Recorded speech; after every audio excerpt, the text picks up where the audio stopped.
You're listening to Soul Growth with me, Jade Stoner. Here we go beyond performance and surface level success and return to your true source of power, you. When you come home to yourself, when you allow your soul to lead, you access a depth of peace, safety and self-trust that success alone was never meant to fulfill, without losing your edge, ambition or vision. You get to live a life that feels as eternally rich as it looks outwardly impressive, and it begins within you.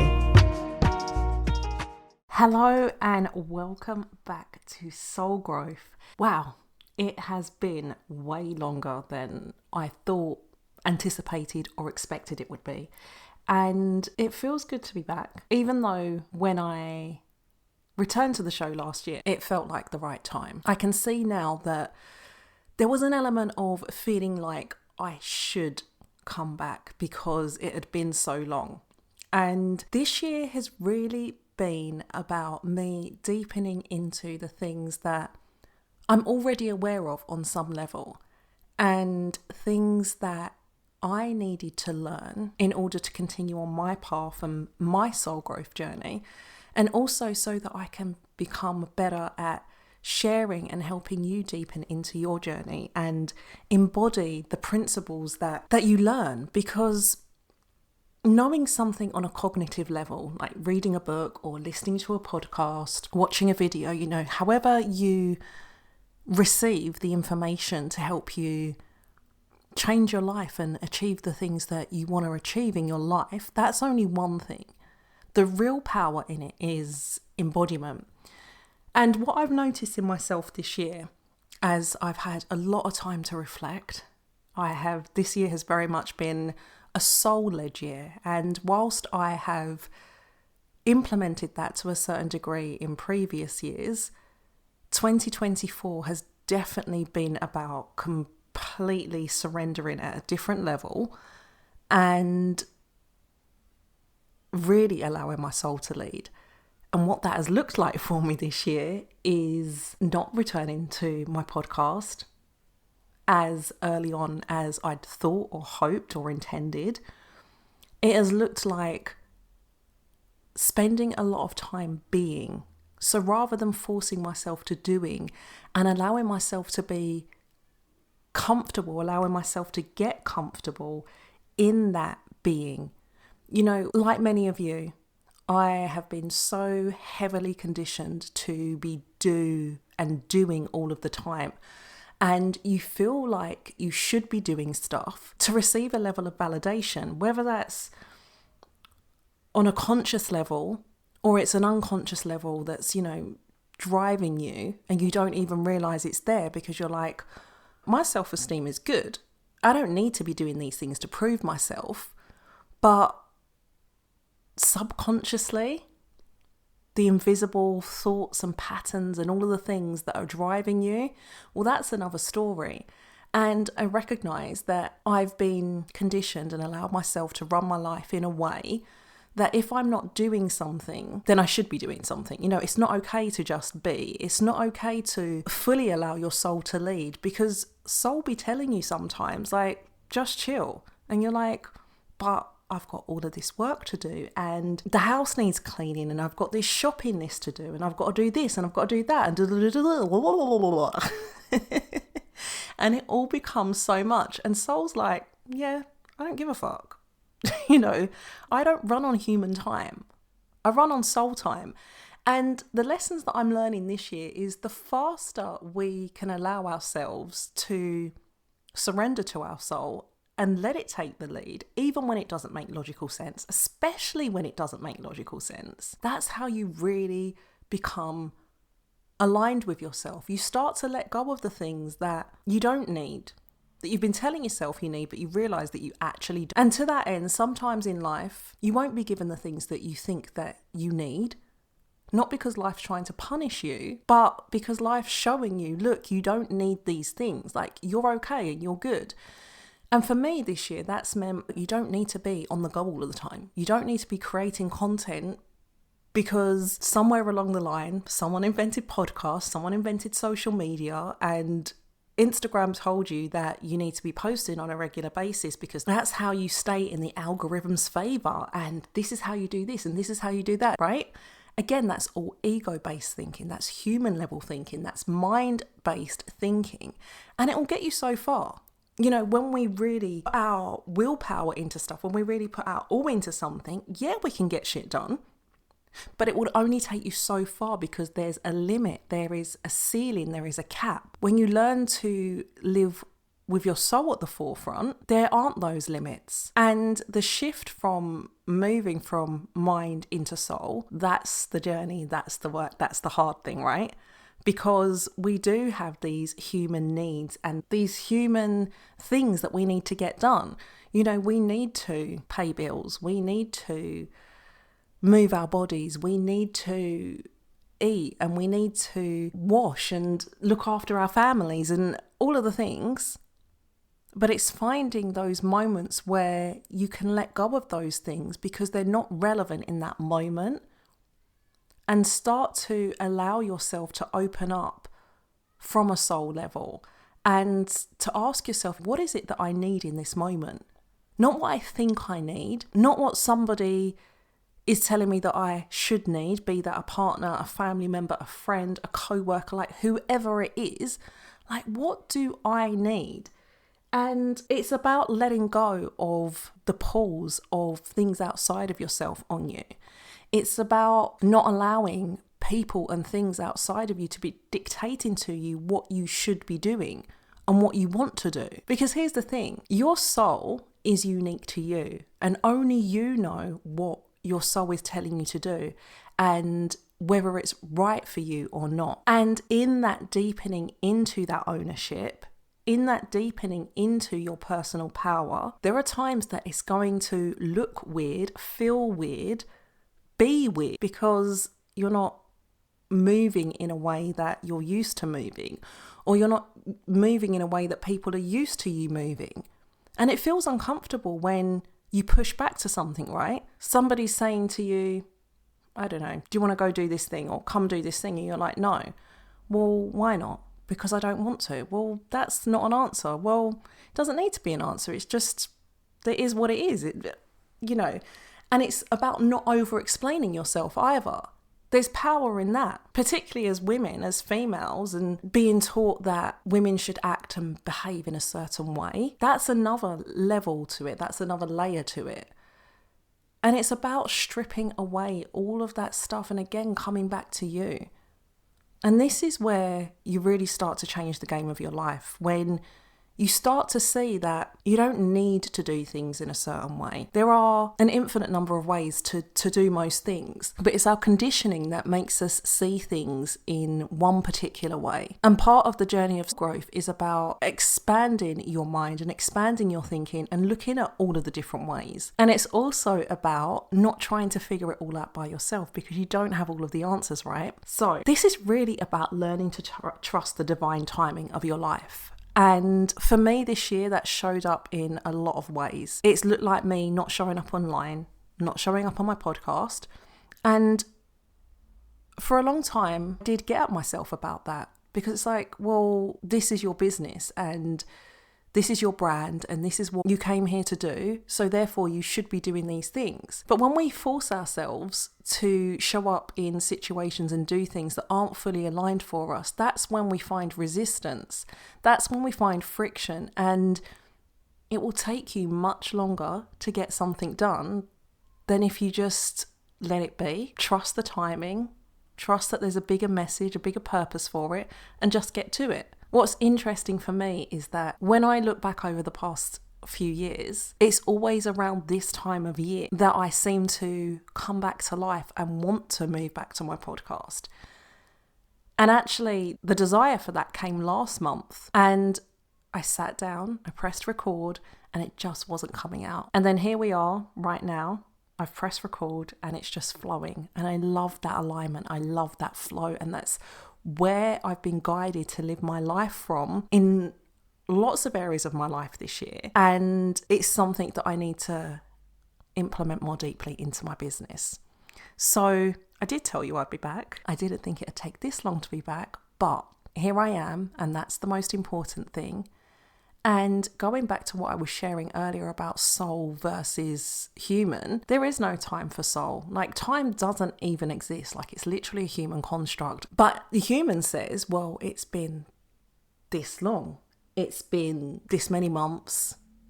You haven't done this. You haven't done that. You should be doing this. You shouldn't be doing that, and blah, blah, blah. And it's about coming back to myself in those moments and breathing and reminding myself to trust in the divine timing of my life. And the timing piece has been a big lesson in and of itself. So I, for whatever reason, probably like most people, have been very attached to time. You know, for me, it's like, well, I've been at this business thing since 2008, so I should be here, here, and here. You know, I should have this outer world result. And I don't. It's been this long since this, and it's been this long since that, and I'm this age, so that.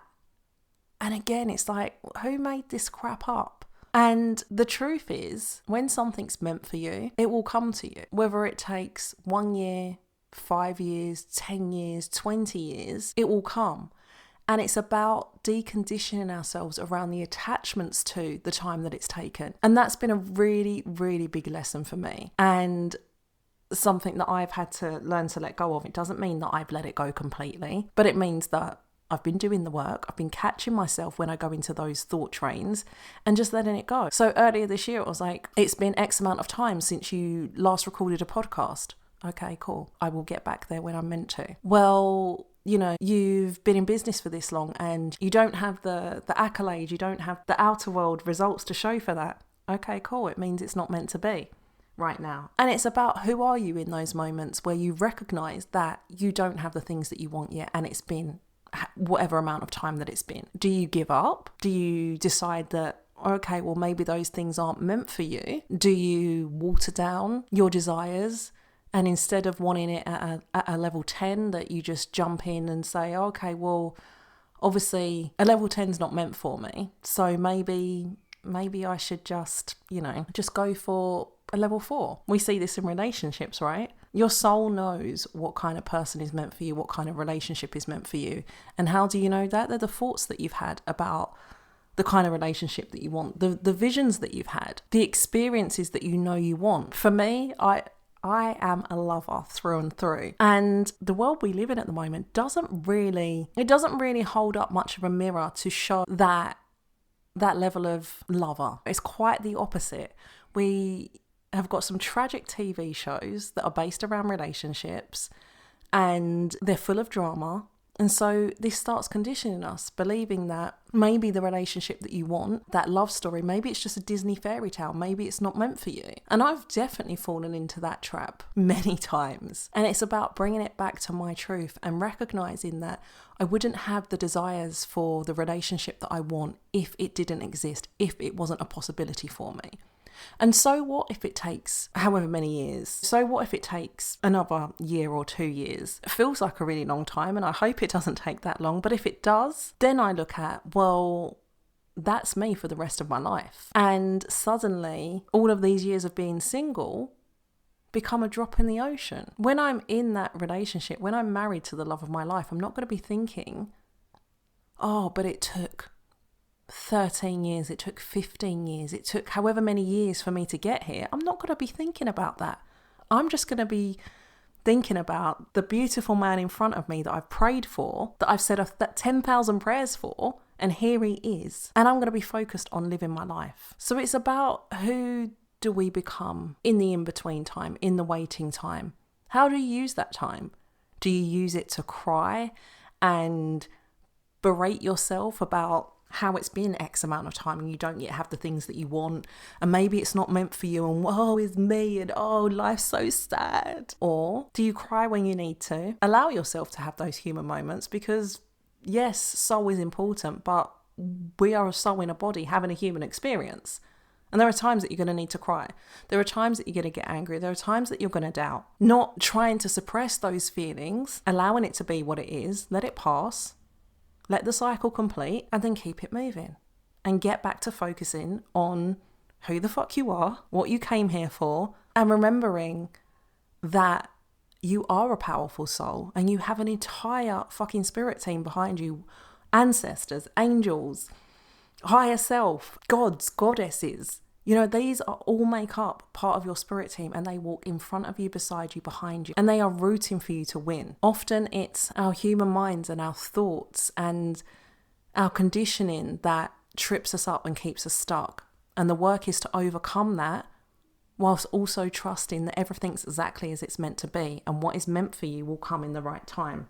So 2024, it has been a lot. I have spoken to different people that have experienced that feeling of a lot in many ways, whether it's in an energetic way or a spiritual way or a physical way. It's impacted all of us because whilst we have our individual lives and journeys and paths, we also have one collectively. And 2024 has been a lot about death and rebirths. As I started out by sharing, it's about the deconditioning and the letting go of how you think things should be and opening up yourself to new ways of being. And often that feels like a death, and it is a death. It's a death of part of you. How you once operated, how you once were, won't feel good for you anymore. The ways of being that you have created in order to survive going to move you to your next level of life. So we've been called this year to see them for what they are and to let them go. And that's not always comfortable, right? As I've shared with you before, we are wired for familiarity, and anything that doesn't feel familiar to our human mind, it then labels it as being unsafe. And it's like danger, danger, avoid, avoid, avoid. And you try and hold on to it with everything you've got. But the past few years, particularly, it's felt like it's been brewing for years, and it's come to like the tipping point this year, is that you can't take this shit with you and you have to let it go. And that feels uncomfortable. It feels scary. And when you're in that point where the things are falling away and the things that are coming are not yet there, that's like sitting in a void. And that's really fucking uncomfortable. I've been through that myself this year. You know, you're not exempt from these experiences just because you've been on the path for however long, or because you've learned how to navigate through them. They're still going to show up. They may not last as long. You may have more tools in your toolkit to help you navigate through, but ultimately they're still there and they feel really uncomfortable. As I shared, it is literally a part of you dying. And sometimes that brings up grief. So you may have found yourself, like me, just crying out of nowhere. But what I've learned over the years is, instead of judging it or feeling like, oh my God, there's something wrong with me, what's wrong with me, trying to suppress it, numb it, push it away, whatever, I've learned to just let it be what it is. And sometimes I'll ask the question, what is this about? And I'll hear something. Sometimes I'll be told, you're just purging, you're just releasing, just let it flow. But on the other side of that void, on the other side of those deaths, comes a rebirth. Now, here's the thing about the rebirths and the new parts of you coming through. They don't come instantly. It's not like crossing the road. You can go from one side of it to the other. Sometimes it can be like that, but you don't always know when it is going to come, when that rebirth, when that new you is going to emerge. And again, it's about sitting in that discomfort and learning to be comfortable in that discomfort. Again, it's who are you being in that time? Are you declaring that, okay, my soul is calling me to, is not really for me. I've made all this stuff up. I'm crazy. This isn't really happening. Maybe I should just go back to enter whatever level of settling that you're considering. And you may do that for a moment. Again, that's human. That's normal. But then once it passes, it's about getting back up and keeping on going and deciding and declaring that no, the life that I sense inside of me, the life that I see, sense, fear, hear, is for me, and I'm not letting anything get in my way. So I'm going to keep on doing what I've got to do, one foot in front of the other. My death and rebirths this year have gone like really big amounts of time in between. They've gone months, and there's points where I thought that I was through it. I thought I was on the other side of it. And I'm like, great, let's get going again. And then I realized, no, we're not, we're still here. And it's been about being okay with those ebbs and flows of life. You know, it's like the waves coming in and coming out. And you know that when you're in a void, when you're in a death, understanding and reminding that it's not forever, it will pass. And checking in with your soul. And my soul has been like, go for a walk, go in nature, go and have a bath, go and eat this food, go and do this thing, make this meal, and allowing yourself to be led by your soul in all of the things, because it's not just in the big things, it's in the small things as well, moment to moment, just checking in with yourself. What do I need right now? Does it feel good to eat this, or does it feel good to eat that? And learning to trust that and move with it. And the quicker that you can get into alignment with yourself without judgment, without being pulled and distracted by all of the noise in the world outside of you, the quicker you will come into harmony with yourself and the easier you will navigate this journey. This year has felt like a lot of burning down. Again, that's the death piece. You might have liked your life being one way, and then one day you wake up and you're like, nope, this isn't good enough. In May, it's like something took over me and was like, right, no to this, no to this, no to this. This shit ain't gonna work. We're burning all this shit down and we're gonna do this, and this. And I described it at the time. It was like my higher self jumped into my body, like took over my body and was driving stuff. I was moving in ways that I wanted to move in for so long, but the fear had held me back. And during this time, it was just like, no, fuck that shit. Move. And here's the thing that I learned in that time. Everything is always working out for you. It doesn't always look like it. It doesn't always feel like it. You might not always be able to see the steps ahead of you, but it's about trusting in those moments. And this is where I learn on a deeper level, like, who are you being in those moments? When the fearful thoughts come up and start to try and take you off your path, how do you handle that? And that was like the warm up. And then in August, there was another big period of sitting in the discomfort. And I didn't know how things were going to come together, how they were going to work themselves out. And it felt weird and it felt uncomfortable because I'm so used to figuring everything out and fixing everything, because that's how I've always been. Particularly being a single parent, it's like, you've just got to get shit done. You've got to figure it out. And all I kept hearing was basically, calm down, just let it be. And it's like, yeah, but no, how would you be moving? What would you be doing right now? What would you be thinking? And how would you be feeling if this thing was taken care of? If this thing wasn't an issue for you right now? Well, I would be chilling. I would be thinking more positive thoughts. I would be thinking about what I want the end of my year to look like, what I want next year to look like. Okay, cool. Well, they're the things that you need to be doing now. Yeah, but no, yeah, but. And this is the work. They're two very distinct times from this year that I have been taught that lesson, but it has shown up many, many times. They're just two big things.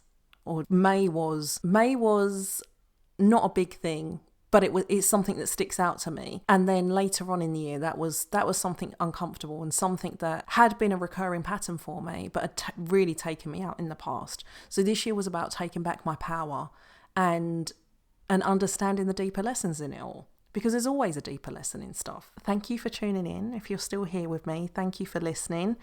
I trust that there is something that you needed to hear today. Something that you needed to reflect on, something that you need to look at. What I really want you to take away from this episode is, firstly, to trust in the divine timing of your life. Even when it doesn't seem like it, there is always something in everything you experience. And it's for your soul growth, for your evolution, and to help you prepare for the things that you're calling into your life, to become the person that can handle them. And again, trust all of that. And to trust yourself and to lean deeper into your spiritual connection and start allowing your soul to lead you. Just start with something small today, like, soul, what would you have me do right now? And maybe, if it's easier for you, give it a multi-choice, read a book or watch TV. And just listen to the quiet whispers within you. Spirituality and your spiritual connection is the future. It is the way forward. And your spirituality is your superpower. So learn to embrace it. Learn to come home to yourself and to trust yourself above all of the noise outside, whether it's someone who loves you or it's a stranger, whether it's an expert or your best friend. Like, none of them are the expert of you. You are the expert of you. And we have got a lot to unpick, a lot of conditioning rather, that starts from a young age, but this is the future. Coming home to you, standing in your power, trusting yourself, and allowing your soul to lead the way. So, I am looking forward to seeing you in the next episode of Soul Growth, and I will speak to you soon. Big love. Thank you for joining me on Soul Growth. There's something in this episode that was meant for you to hear. Whatever it activated within you, trust it, act on it. And remember, it's all soul growth.